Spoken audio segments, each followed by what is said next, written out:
Idem pour Saint-Louis, des produits impropres à la consommation, des médicaments ainsi que de faux billets d'une valeur de 384 millions de francs CFA détruits par la direction des douanes de la zone nord. Une opération menée sous l'autorité du colonel Ahmed Choi à la veille de la journée internationale de la douane à Saint-Louis. Nous retrouvons Bakary Dambassi.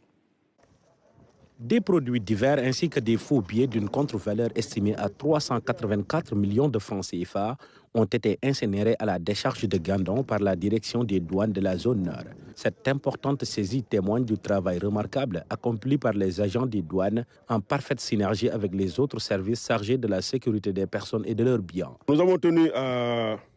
prendre part à cette cérémonie en exhibant ces produits nocifs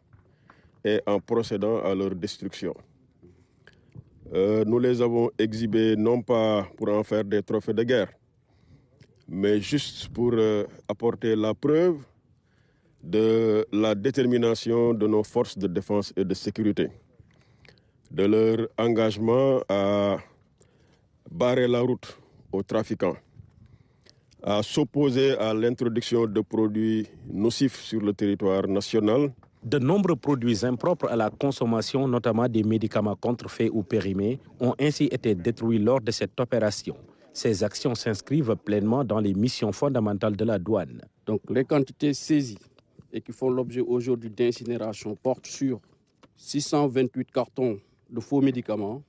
d'un poids de 6 tonnes 966 kg, 613 cartons de produits alimentaires qui n'ont pas respecté les mesures de prohibition d'un poids de 1 tonne 700, 72 cartons de cigarettes, du chanvre indien d'un poids de 289 kg, des faux billets, 549 coupures de $100 et des cigarettes d'un poids de 808 kg. L'implication active de l'ensemble des parties prenantes ainsi que la collaboration des populations constituent des atouts majeurs qui facilitent les interventions des agents sur le terrain. Ces saisies ont été effectuées par l'administration des douanes, plus particulièrement la direction régionale des douanes du Nord, grâce aux moyens engagés par l'administration des douanes dans le cadre du programme de réforme de nos services,